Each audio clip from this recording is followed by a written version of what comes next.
Day 100, just the word, 1 Samuel 9 through 12. This is just the word where we're reading chronologically through the Bible in a year. Day 100 of 365, New King James Version, 1 Samuel 9 through 12.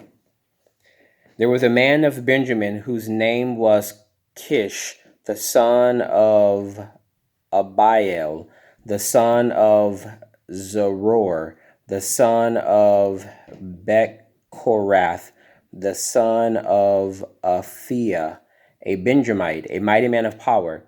And he had a choice and handsome son whose name was Saul. There was not a more handsome person than he among the children of Israel, for his shoulders were upward. He was taller from his shoulders upward. He was taller than any of the people. Now the donkeys of Kish, Samuel's father, were lost.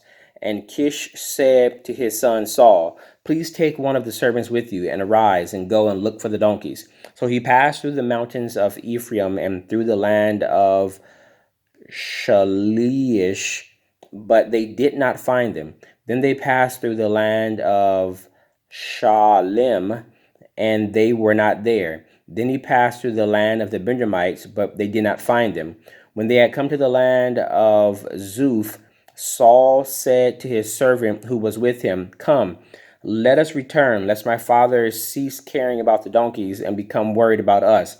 And he said to him, "Look now, there is in this city a man of God, and he is an honorable man. All that he says surely comes to pass. So let us go there. Perhaps he can show us the way that we should go."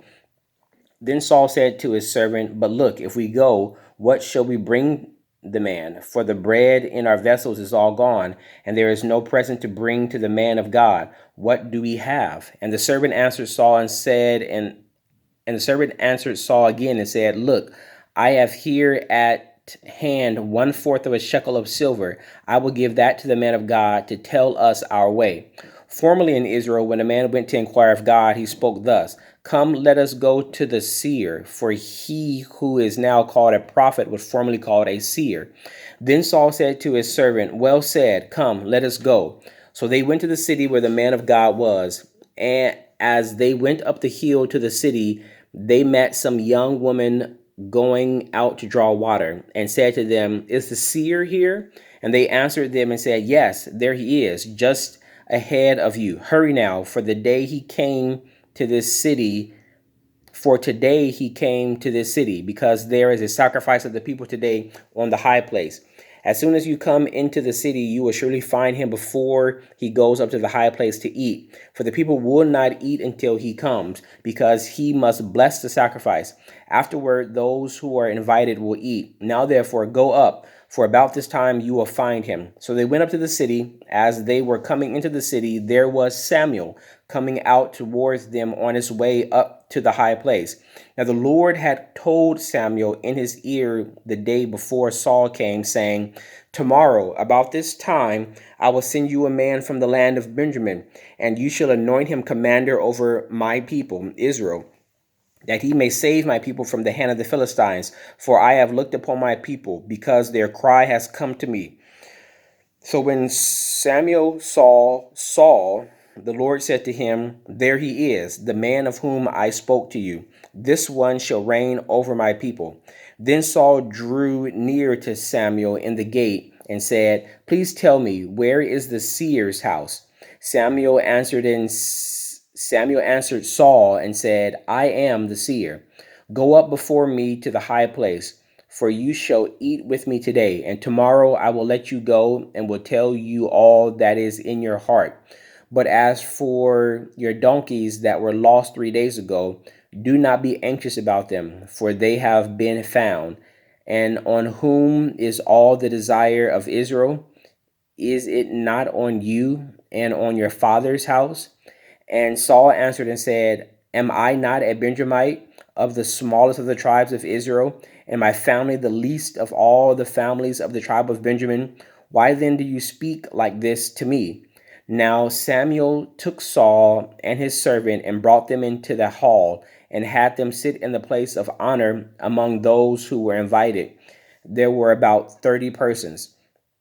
And Samuel said to the cook, bring the portion which I gave to you, of which I said to you, set it apart. So the cook took up the thigh with its upper part and set it before Saul. And Samuel said, here it is, what was kept back. It was set apart for you. Eat, for until this time it has been kept for you, since I said I invited the people. So Saul ate with Samuel that day. Then they had come When they had come down from the high place into the city, Samuel spoke with Saul on the top of the house.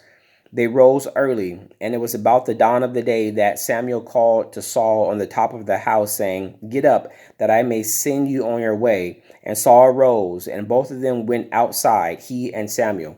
As they were going down to the outskirts of the city, Samuel said to Saul, tell the servant to go on ahead of us. And he went on, but you stand here a while, that I may announce to you the word of God. Chapter 10.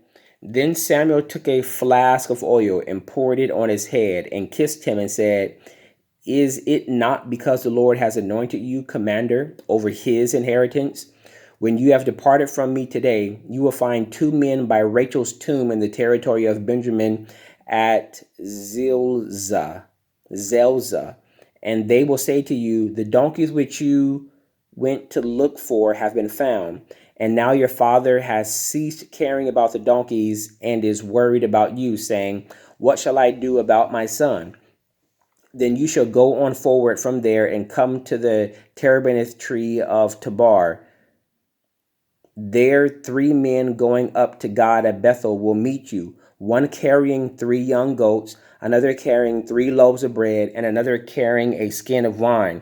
And they will greet you and give you 2 loaves of bread, which you shall receive from their hands.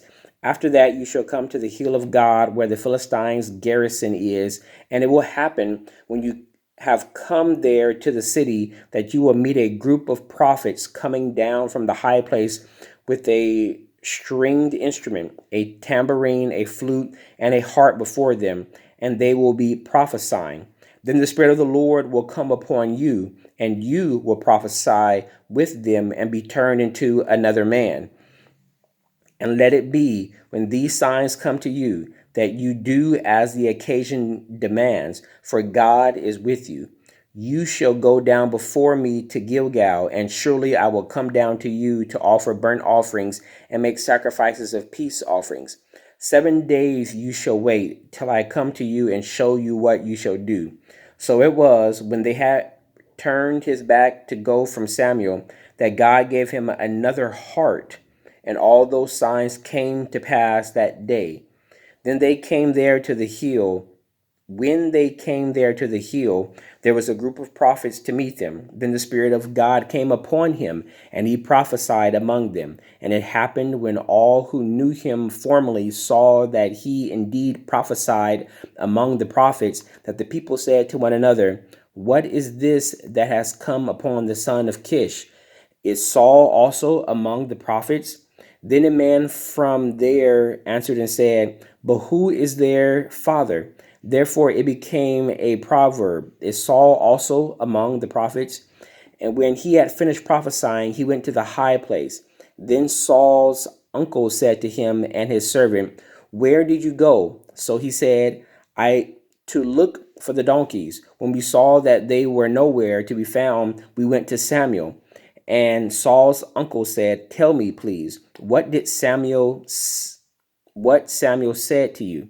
So Saul said to his uncle, he told us plainly that the donkeys had been found, but about the manner of the kingdom, he did not tell him what Samuel had said. Then Samuel called the people together to the Lord at Mizpah, and said to the children of Israel, thus says the Lord God of Israel, I brought up Israel out of Egypt, and delivered you up from the hand of the Egyptians, and from the hand of all kingdoms, and from those who oppressed you.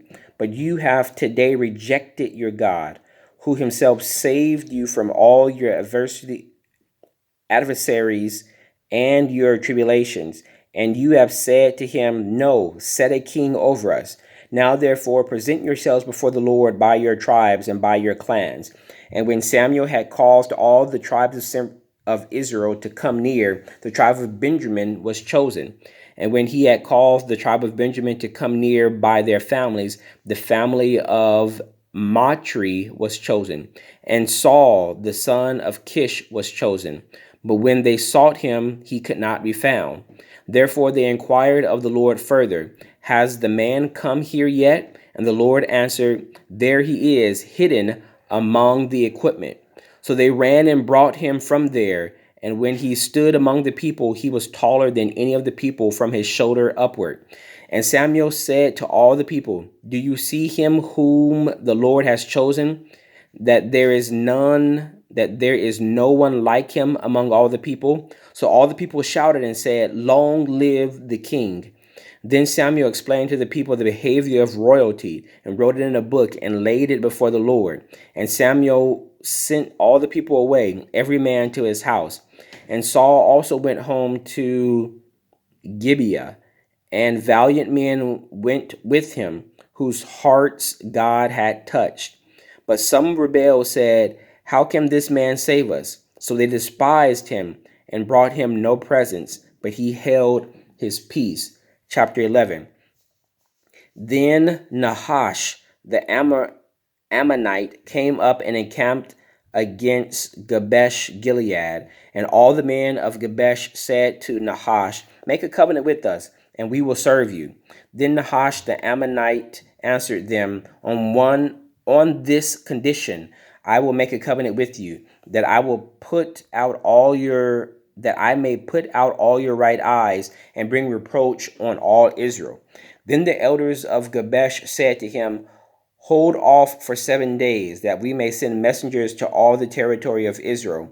And then, if there is no one to save us, we will come out to you. So the messengers came to Gibeah of Saul and told the news in the hearing of the people. And all the people lifted their voices and wept. Now there was Saul coming behind the herd of the field. And Saul said, What troubles the people that they weep? And they told him the words of the men of Jabesh. Then the Spirit of God came upon Saul when he heard this news, and his anger was greatly aroused. So he took a yoke of oxen and cut them in pieces and sent them throughout all the territory of Israel by the hands of messengers, saying, Whoever does not go out with Saul and Samuel to battle, so it shall be done to his oxen. And the fear of the Lord fell on the people, and they came out with one consent. When he numbered them in Bazek, the children of Israel were 300,000, and the men of Judah 30,000. And they said to the messengers who came, Thus you shall say to the men of Jabesh Gilead, Tomorrow, by the time the sun is hot, you shall have help. Then the messengers came and reported it to the men of Jabesh, and they were glad. Therefore the men of Jabesh said, Tomorrow we will come out to you, and you may do with us whatever seems good to you. So it was on the next day that Saul put the people in 3 companies, and they came into the midst of the camp in the morning watch, and killed Ammonites until the heat of the day. And it happened that those who survived were scattered, so that no 2 of them were left together.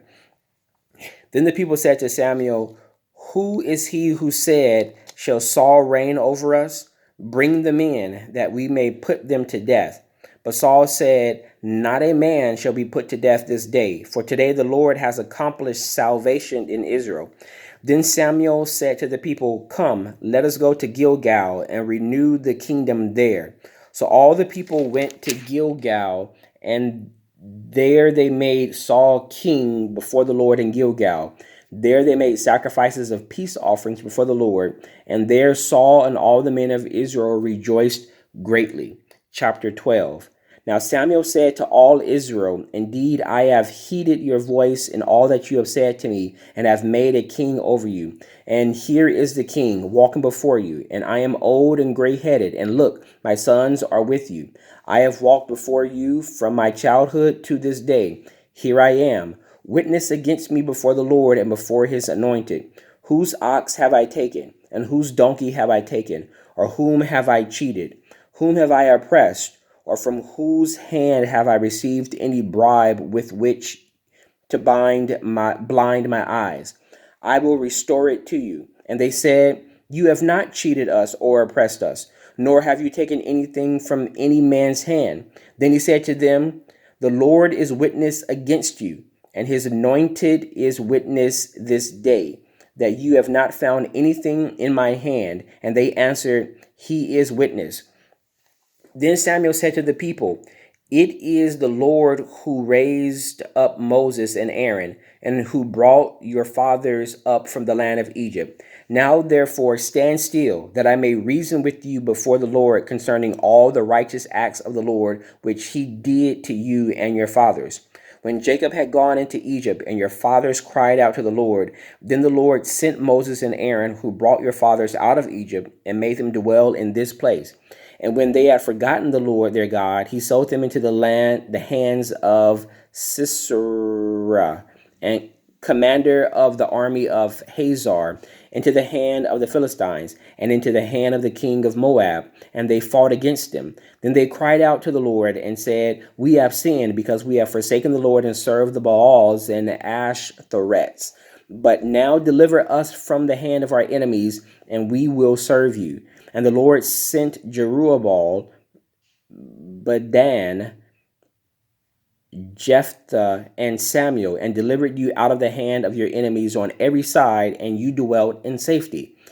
And when you saw that Nahash, king of the Ammonites, came against you, you said to me, No, but a king shall reign over us, when the Lord your God was your king.